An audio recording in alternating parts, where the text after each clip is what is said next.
والصلاة والسلام على سيد الرسل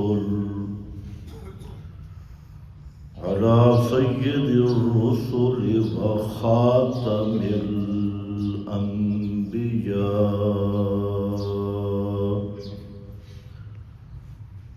أما بعد فأعوذ بالله من الشيطان الرجيم. بسم الله الرحمن الرحيم.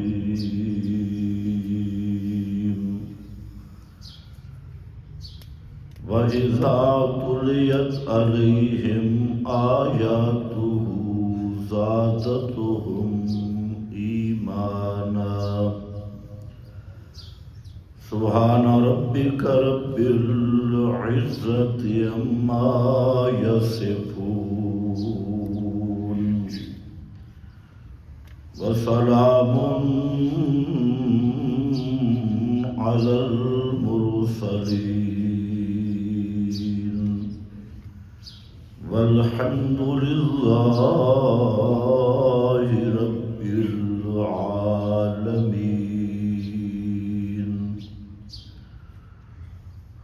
انتہائی قابل قدر بزرگوں اور بھائیوں، گزشتہ بیان میں آپ حضرات کے سامنے مجاہدین فی سبیل اللہ کے اوصاف ذکر کیے تھے، جن کی بنیاد تھا کہ ایمان اور ایمان بھی خالص. جہاد کی بنیاد بھی یہی ہے اور مجاہد کے اوصاف کا مرجع اور منبع بھی یہی ایمان خالص ہے. اور جہاد کا مقصد بھی ایمان خالص، اللہ تعالیٰ کی توحید کی سربلندی ہے. تو اس سلسلہ میں اہل ایمان کا پہلا وصف ذکر ہوا کہ اللہ کی توحید اور احکام سن کر ان کے دلوں پہ لرزہ طاری ہوتا ہے اور اللہ کی محبت اور خشیت کا احساس ہوتا ہے. دوسری شان اہل ایمان کی کہ قرآن کی آیات سن کر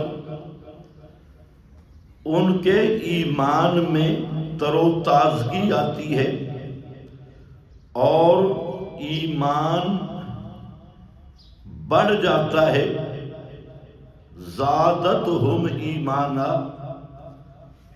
آیات جب ان پہ پڑھی جائے تو ان کے ایمان میں بہار آتی ہے اور ایمان میں زیادت ہوتی ہے.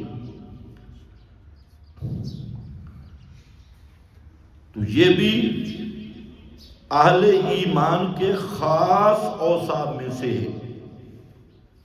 اور اس کے مقابل مشرک اور کافر ہے کہ وہ اللہ کی توحید سن کر بھاگتا ہے اور اس کی دل منقبض ہوتی ہے اور چہروں پر اس کے اثرات آتے ہیں اور چہرے بگڑ جاتی ہیں.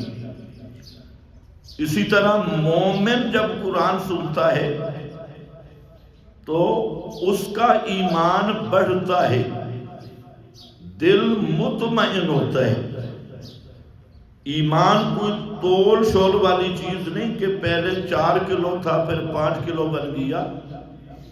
اس کے بڑھنے سے مراد کیفیت میں زیادت ہے، اطمینان بڑھ جاتا ہے اور اطمینان زیادہ ہو جاتا ہے۔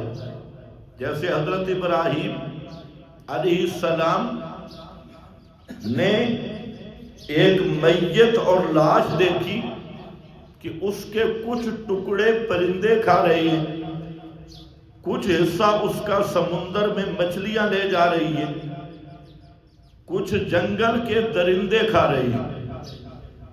تو حضرت ابراہیم نے سوال کیا، رب آرینی کیف تحیی الموتی، اللہ مجھے دکھا دے کہ مردے کیسے زندہ کرے گا، کیونکہ کچھ حصہ پرندوں کے پیٹ میں جا رہا ہے، کچھ مچھلیوں کے پیٹ میں جا رہا ہے، کچھ درندوں کے پیٹ میں جا رہا ہے، میت ایک ہے۔ تو عرض کی کیف تحیی الموتی، کہ مردوں کو کیسے زندہ کرے گا، یعنی کس کیفیت میں، کہ جبکہ ایک ہی مردے کے کچھ اجزاء پرندے کھا کے اڑ گئے، کچھ سمندروں میں گئے، کچھ جنگلوں میں گئے، تو یہ سارے اعضاء بکھرے ہوئے، ان کی کیفیت کیا ہوگی؟ تو اللہ تعالیٰ نے فرمایا اولم تؤمن، کیا تیرا اس پہ ایمان نہیں؟ تو عرض کی کالا بلا، میرا اس پہ پکا ایمان ہے کہ مردے زندہ ہوں گے، ایمان کی بات نہیں، ایمان تو ہے، خلیل اللہ پیغمبر ہیں۔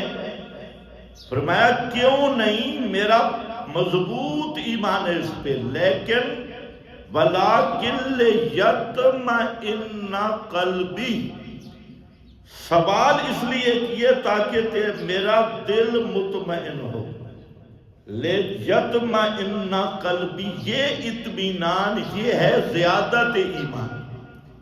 اس کا ہمارے غیر مقلد دوستوں نے بالکل غلط معنی سمجھا ہے۔ غیر مقلد برادری نے سمجھا ہے کہ پہلے ایمان اگر کلو ہو تو پھر 1.25 کلو ہو جاتا ہے، انہوں نے سمجھا کہ گوشت کا ٹکڑا ہے ایمان۔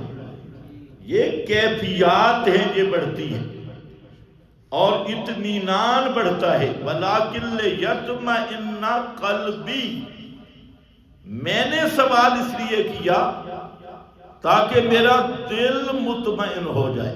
اس کو تھوڑا ایسا کر، وَلَٰكِن لِيَطْمَئِنَّ قَلْبِي، اطمینان قلب۔ فرمایا 4 پرندے پکڑ۔ اچھا یہاں یہ اللہ نے سوال نہیں کیا کہ ابراہیم تم مماتی کب کا بنے، کیونکہ ایک وہ برادری بھی ہے کہتے ہیں مردے زندہ پڑے، سنتے بھی ہیں دیکھتے بھی، تو پھر تو سوال ہی نہیں بنتا۔ تھوڑا سا بھی عقل ہو اور سوچ ہو، اگر مردے زندہ بھی ہیں، سنتے بھی ہیں، تو سوال بنتا ہے؟ پھر تو سوال کیف احییت الموتی، تو نے مردوں کو کیسے زندہ کر رکھا ہے، کیسے کیا؟ یا پھر یہ سوال ہونا چاہیے کہ کیف تخرج الاحیاء من القبور، یہ جو قبروں میں زندہ ہیں ان کو کیسے نکالے گا؟ لیکن سوال سمجھو، سوال یہ نہیں، سوال ہے کیف تحیی الموتی یا احیاء، مردوں کو کیسے زندہ کرے گا؟ تو پہلے تو یہ سمجھ لیں، اگر حضرت ابراہیم کا یہی عقیدہ ہوتا لڑڑ بازی والا کہ جناب ادھر سنتے بھی ہیں زندہ بھی ہیں، تو پھر یہ سوال بنتا ہے؟ پھر تو یہ سوال ہی نہیں بنتا۔ پھر اللہ تعالیٰ نے بھی یہ نہیں فرمایا کہ ابراہیم یہ مماتیوں والا سوال کہاں سے کر دیا، مردے تو زندہ ہیں، روح واپس آ گئی اور دیکھتے بھی ہیں سنتے بھی ہیں، نہیں، فرمایا 4 پرندے پکڑ، ان کا قیمہ بنا، جز جز کر۔ بھائی اس کو تھوڑا سیٹ بھی کر لو، تھوڑا ایکو کم کر، شور کی ضرورت نہیں ہے، صاف آواز کی ضرورت ہے۔ 4 پرندے پکڑ، قیمہ بنا، پہلے ان کو اپنا ہیلو کر، ہیلو پنجابی مانا، ان اپنا ہیلو کر، اپنی بولی پہ چڑھا، جب آپ بلائیں تو وہ آپ کی طرف مائل ہو، دوڑتے ہیں، پھر ان کو ذبح کر اور ان کا قیمہ بنا کے سامنے کے پہاڑوں پہ ڈال دے، پھر ان کو بلا۔ تو حضرت ابراہیم نے ان کا جز کر کے پہاڑوں پہ ڈالا اور پھر بلایا، یہ کیفیت بتائی گئی، اور آواز ابراہیمی سورہ اسرافیل کی جگہ پہ تھی۔ حضرت ابراہیم کی جو آواز تھی، اسی طرح اسرافیل آواز دے گا قیامت کے دن، اور وہ آواز سبب بنے گی زندہ ہونے کا۔ جیسے آدمی سویا ہو تو سوئے ہوئے آدمی کو آپ آواز دیں تو وہ آواز سبب الانتباہ ہے، اس کے جاگنے کا سبب ہے۔ حالت نوم اور نیند میں نہیں سنتا، اس آواز سے بیدار ہوتا ہے اور پھر سنتا ہے۔ اسی طرح سورہ اسرافیل کی آواز سبب الاحیاء، اور اس آواز کے قائم مقام تھی حضرت ابراہیم کی آواز۔ اور جب حضرت نے بلایا، وہ سارے دوڑ کے حضرت ابراہیم کی طرف آئے، وہ سارے اجزاء جمع ہوئے، زندہ ہوئے، پھر دوڑے۔ تو فرمایا کہ اس طرح جیسے یہ بکھرے اعضاء کو ایک ہی آواز پر میں نے جمع کر دیا، تو قیامت کے دن آج اجزاء بکھرے ہوں گے، کسی کے جسم کے اعضاء اور ذرے پہاڑوں میں، کسی کے جنگلوں میں، کسی کے ریت میں ملے ہوئے، کسی کے سمندروں میں، اور سارا جسم کے اجزاء جز بکھرا ہوگا۔ ایک ہی آواز اسرافیل آئے گی اور سارے اجزاء اڑیں گے، وجود بنے گا، اور بننے کے بعد پھر اس وجود میں روح کو ڈالا جائے گا، اور وہ جسم زندہ ہو کر پھر قبر سے نکل پڑے گا، کیونکہ جب زندہ ہو تو قبر میں نہیں ہوتا، جب زندہ ہوگا تو قبریں پھٹ جائیں گی اور قبروں سے نکلے گا۔ تو میں عرض یہ کر رہا تھا کہ حضرت ابراہیم کا سوال کیا تھا کہ کیف تحیی الموتی، مردوں کو زندہ کیسے کرے گا؟ تو اس کا جواب اللہ نے دے دیا، اور درمیان میں خود سوال کیا اولم تؤمن، تاکہ کائنات کو مسئلہ سمجھاؤں کہ انبیاء کو شک نہیں ہوتا، انبیاء کا ایمان پکا ہوتا ہے۔ کوئی یہ اعتراض نہ کر دے کہ حضرت ابراہیم نے سوال کیوں کیا؟ تو اللہ نے فرمایا انہوں نے سوال کیا، میں نے سوال پہ سوال کر کے یہ بات بتا دی کہ ایمان تھا، اور ایمان کے بعد درجہ کس کا ہے؟ اطمینان، اور یہ ہے زادتہم ایمانا، ایمان جو بڑھتا ہے وہ اطمینان بڑھتا ہے، ایمان کی کیفیات بڑھتی ہے، ایمان کی بہار بڑھتی ہے، اس کی خوشبو بڑھتی ہے۔ جس طرح گلاب کا پھول ہو اور بارش نہ پڑے، پانی نہ ملے، تو وہ کملایا ہوتا ہے اور اس کی خوشبو بھی دبی ہے، رنگ بھی دبا ہے۔ بارش آئی تو اس میں بہار آ گئی، خوشبو بڑھ گئی، اور رنگ بھی خالص نکل آیا گلاب والا۔ تو اسی طرح ایمان یہ بھی کملا جاتا ہے، اور اس میں بھی اس کے خصائص دب جاتے ہیں۔ لیکن جب قرآن پڑھا جائے تو جیسے بہار کی بارش اس گلاب کے پھول کو تر و تازہ کر دیتی ہے، اسی طرح قرآن ایمان کو تر و تازہ کر دیتا ہے۔ یہ معنی ہے زادتہم ایمانا۔ اور پھر یہ بھی یاد رکھو کہ دعوت محمدی وہ ہے ہی ایمان بالقرآن کی دعوت، کہ قرآن پہ ایمان لاؤ، یہی مضمون جو سورہ انفال کا ہے اور بھی کئی مقام پہ آیا، سورہ بقرہ کی ابتدا میں یہی مضمون ذکر کیا، فرمایا ذالک الکتاب لا ریب فیہ ھدی للمتقین الذین یؤمنون بالغیب۔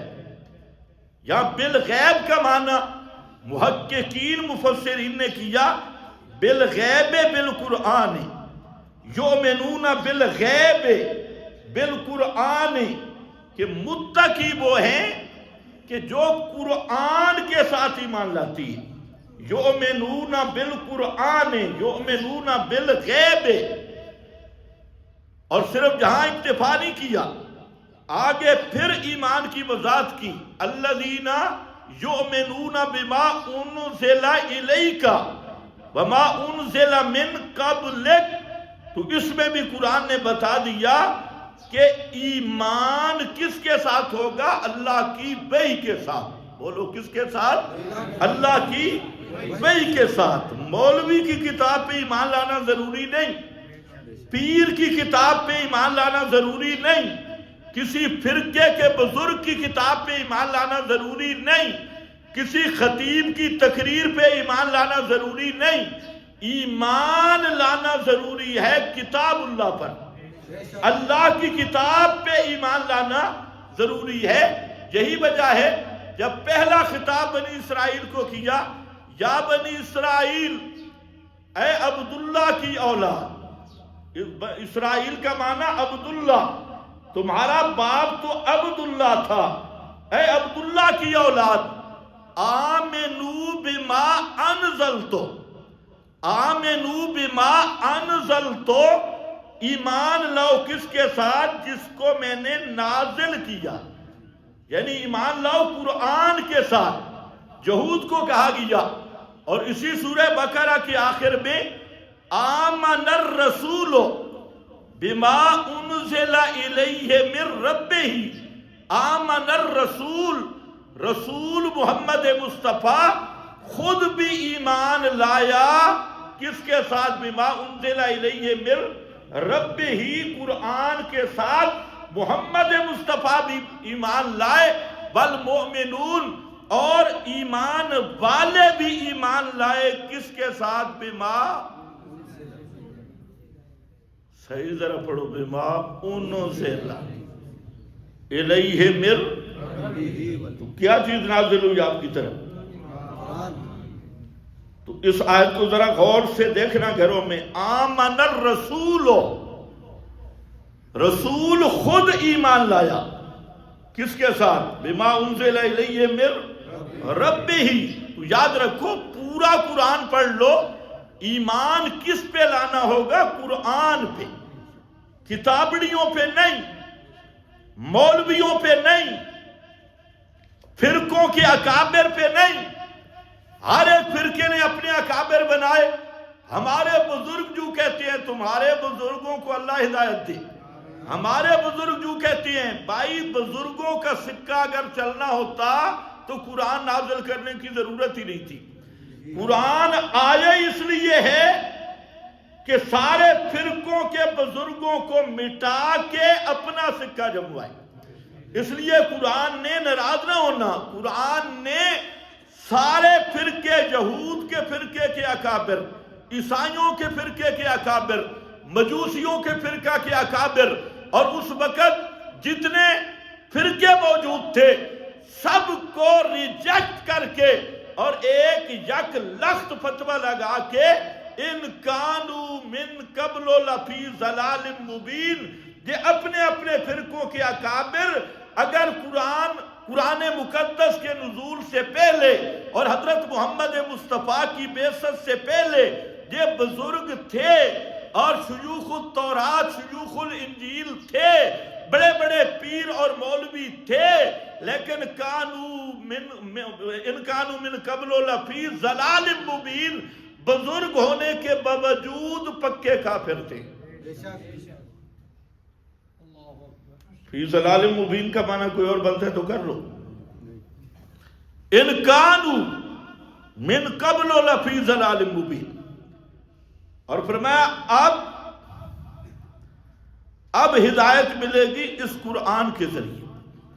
تو ایمان کس پہ لانا ہوگا؟ قرآن پہ لانا ہوگا. آج اس امت میں سب سے بڑی جو نحوست اور تنزلی اور بیماری ہے کہ قرآن کے ساتھ اکثر کا ایمان نہیں. بزرگوں کے ساتھ ایمان ہے، اپنے پیر کا وظیفہ ساری رات پڑھے گا، اپنے بزرگ کی کتاب سراہنے کے نیچے رہے گی، اخبار پڑھے گا، سوشل میڈیا پہ سب کچھ بکواس سنے گا، کرے گا، لیکن اللہ کی کتاب کے قریب نہیں جائے گا اور قرآن کو سمجھنے کی کوشش نہیں کرے گا کہ یہ قرآن آیا، یہ اللہ کا پیغام کیا کہہ رہا ہے. اور یاد رکھو اگر ترجمہ ہی شروع کر دو نا تو کبھی ایمان کے معاملے میں آپ گمراہ نہیں ہوگے. یہ قرآن نری ہدایت ہے، لیکن نیت یہ ہو کہ یہ اللہ کا کلام، اس کو میں مانوں گا، اس کا ترجمہ ہی شروع کر دو. تو ایک رکوع ترجمے کے ساتھ قرآن مقدس کو دیکھنا شروع کرو اور پھر دیکھو کہ قبر پرستی کے فرقے اور جتنے گھوڑا پرستی کے فرقے، جتنا شرک بدعت ہے وہ تو ترجمے سے ہی اڑ جائے گا. لیکن اس طرف توجہ ہی نہیں، ہر طرف توجہ ہے لیکن قرآن کی طرف توجہ نہیں. اس امت نے قرآن کو چھوڑ دیا اور یہی قرآن کو مہجور بنانا ہے. اور عام نہیں، مدارس میں قرآن نہیں. یہ جو بڑے بڑے شیوخ الحدیث بیٹھے اکثر کا یہی حال ہے کہ مدرسے میں قرآن نہیں. اگر ترجمہ ہی پڑھانا ہے تو معارف القرآن کو دیکھیں گے یا جلالین دیکھیں گے یا بیضابی کے حروف مقطعات پہ سال ختم ہو جائے گا. بیضابی کے حروف مقطعات اسی پہ باتیں اور فن چل رہا ہے، اور جلالین کی گپ شپ پہ کوئی کدھر سمجھتی ہے ہم بڑے مفسر ہیں. کسی سے پوچھو جی 50 سال سے بڈھا جلالین پڑھا رہا ہے، آتا بسم اللہ کا معنی ہی نہیں، کیونکہ سیوطی نے لکھا ہی نہیں، اس نے بات ہی نہیں کی. تو بسم اللہ کا معنی بڈھے شیخ الحدیث کو نہیں آتا، غلط معنی کرتے. الحمدللہ کا معنی نہیں آتا. الحمدللہ کا لفظ آئے گا تو یہ لغت میں پھرتا ہے. هو الثناء باللسان، خدا تمہیں ہدایت دے. تمہیں پتہ نہیں کہ قرآن میں حمد کیا ہے؟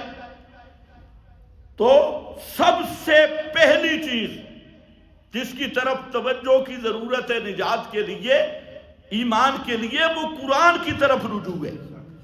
جب تک قرآن مقدس کی طرف رجوع نہیں کرو گے ایمان نصیب نہیں ہوگا. تو ایمان ہے ہی قرآن کے ساتھ. اور پھر اذا تلیت علیہم آیاتہ زادتہم ایمانا، ایمان بنانے والی کتاب بھی قرآن اور ایمان بچانے والی کتاب بھی قرآن.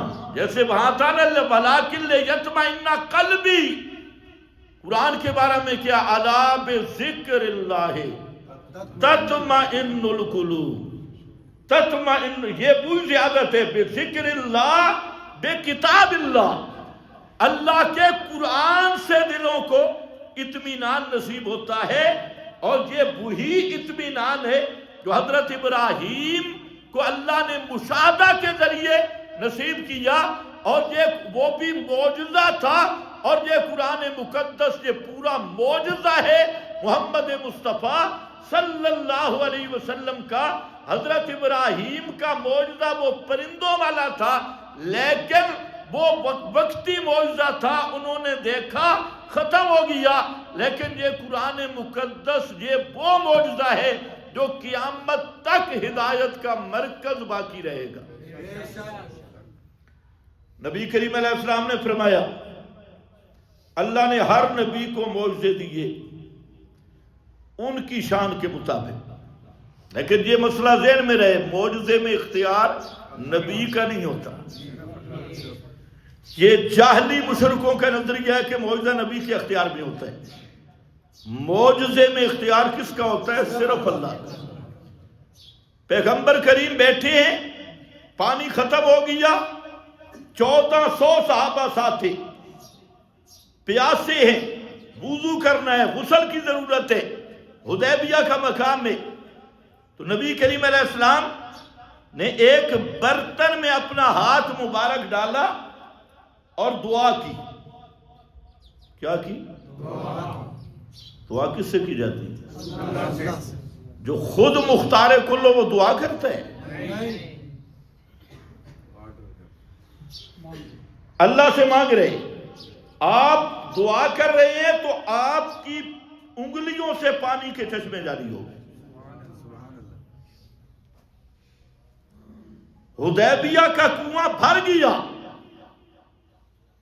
حضرت انس کہتی ہیں کہ صحابہ نے پیا، سواریوں نے پیا، وضو کیا، جن کو غسل کی ضرورت تھی غسل کیا، اور فرماتی ہیں کہ اگر 1,00,000 آدمی بھی ہوتا نا تو پانی پھر بھی ختم نہ ہوتا۔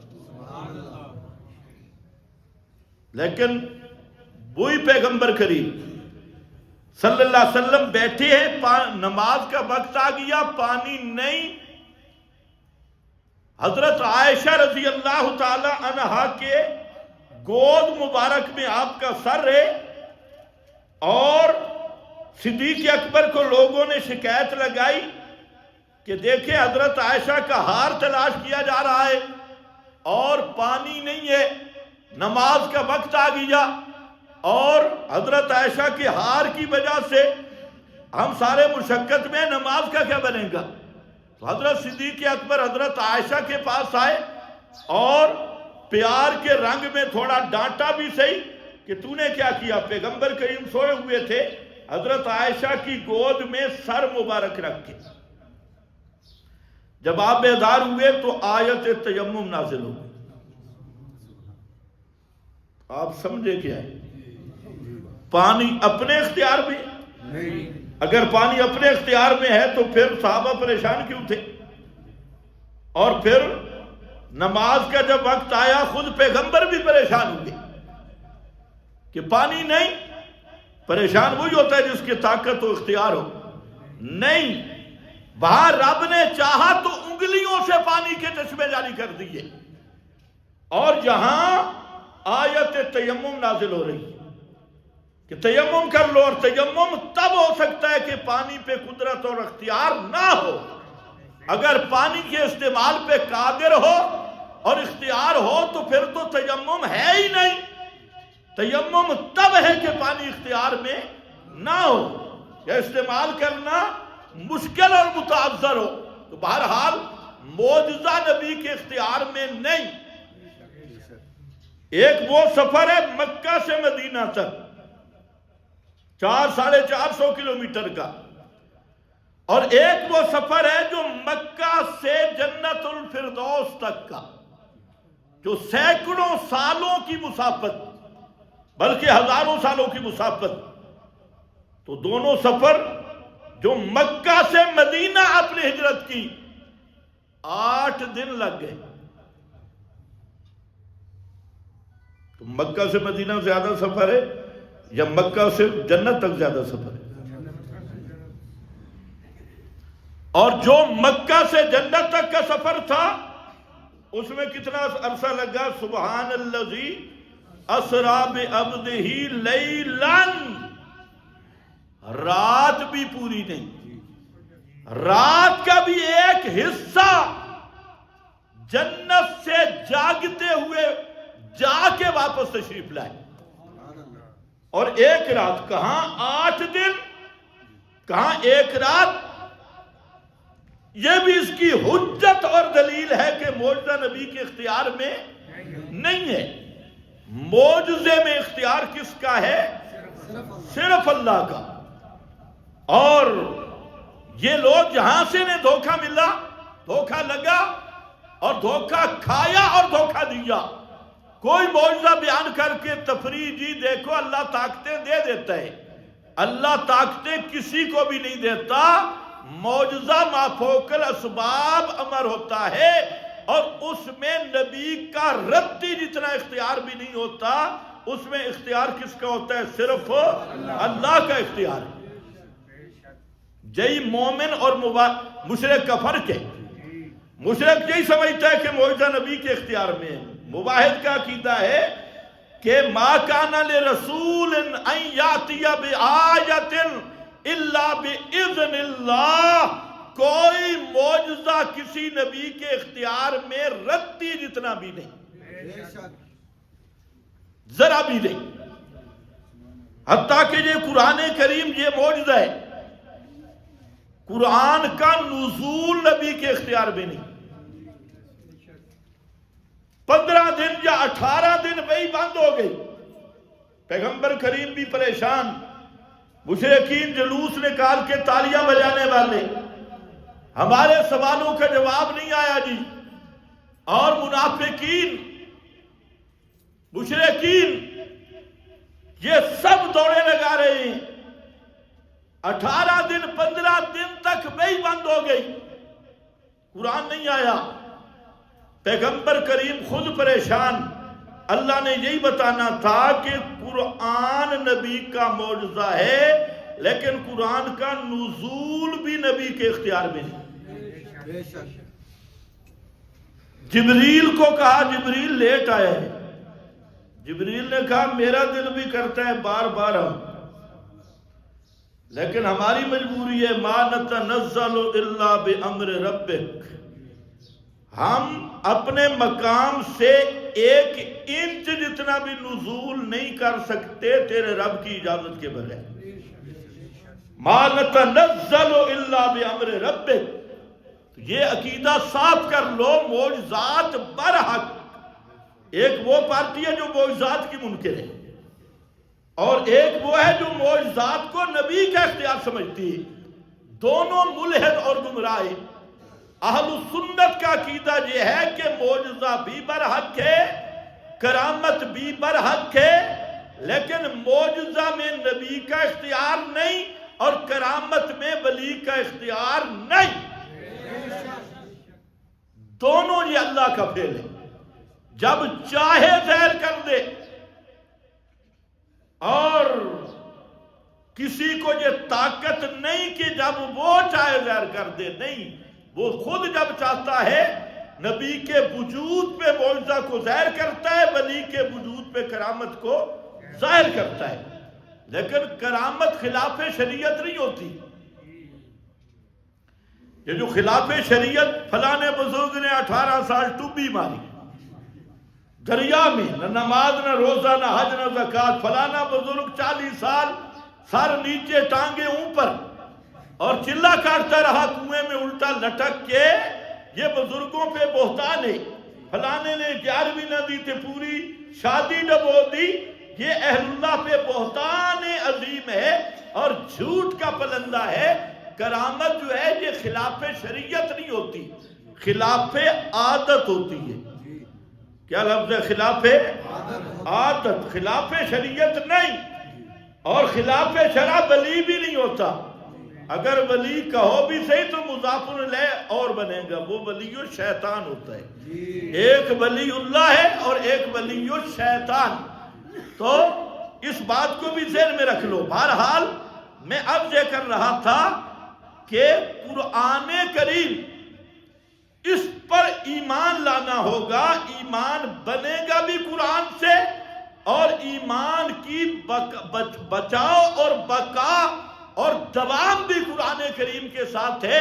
اس لیے فرمایا زادتہم ایمانا، کہ یہ آیات ان کے ایمان کو بڑھا دیتی ہے، اور آیات کے ذریعے ایمان بڑھتا ہے اہل ایمان کا، اور اہل کفر جو ہے لا یزید الظالمین الا خسارہ، جو ظالم قرآن کا منکر اور دشمن ہے، وہ قرآن سن کر اور زیادہ متنفر ہوتا ہے، اور زیادہ۔ اس کی بالکل ایسی مثال ہے جیسے بارش، پھولوں کے باغ پہ بارش کے قطرے اترے تو وہاں خوشبو اٹھتی ہے، خوشبو کے ہلے اٹھیں گے، اور اگر وہی بارش گندگی کے ڈھیر پہ اس کے قطرے گرے تو گندگی سے بدبو اٹھے گی اور وہاں میری بدبو اور گندگی پھیلے گی. مومن کے دل پہ جب قرآن کا آیات سنتا ہے تو اس کا اثر ہوتا ہے, ایمان بڑھتا ہے, ایمان میں خوشبو پیدا ہوتی ہے. اور جو پہلے ہی گٹر ہے شرک کا, گٹر ہے بدعت کا, اور میری گندگی ہے, وہ قرآن سن کر اور زیادہ گندا ہو جاتا ہے. توجہ ہے یا نہیں ہے؟ اس کی بدبو اور پھیلتی ہے, نفرت اور پھیلتی ہے, ضد اور پھیلتی ہے. تو ایمان والوں کی پکی نشانی وہ یہی ہے کہ ان کا قرآن پہ کیا ہوتا ہے؟ ایمان. اگر قرآن پہ ایمان نہیں تو وہ مومن نہیں. بے شک المحنت کو سینے سے لگائے, یا فضائل اعمال کو چومتا چاٹتا رہے, یا بزرگوں کے رسالوں کو کھا جائے, یا پیر و مرشد کی بیعت کے پر اڑا رہے, یا صوفیوں کے اردا گرد طواف کرے, یا جناب بڑے بڑے پیروں, کوئی نقش بندی, کوئی سہروردی, کوئی چشتی, کوئی چشتی, کوئی اور پتہ نہیں کیا بلا, ان ساروں کے اردا گرد پھرتا رہے, اس وقت تک ایمان نصیب نہیں ہوگا جب قرآن کا مسئلہ نہیں مانے گا. یہ کسی کو ہم نے گالی دی ہے؟ اس کو لوگ کہتے ہیں گالیاں دیتے ہیں. زبان بڑی سخت ہے. زبان نرم کیا ہے کہ ان ساری گندگیوں کی تعریف کرو, پھر بڑی نرم ہے. اور قرآن بیان کرو, لہجہ بڑا سخت ہے, زبان بڑی سخت ہے. سخت ہے یا نرم ہے, یہ مسئلہ اسی طرح ہے کہ قرآن پہ ایمان لائے بغیر آدمی مسلمان نہیں. اللہ نے اسی ایمان کی دعوت دی ہے, اور اسی کو قرآن نے کہا زادتہم ایمانا وعلی ربہم یتوکلون. انشاءاللہ آئندہ جمعہ پر یہاں سے شروع کریں گے علی ربہم یتوکلون. آج کی طرح آپ کوشش کریں کہ کم از کم 12:40 پر تشریف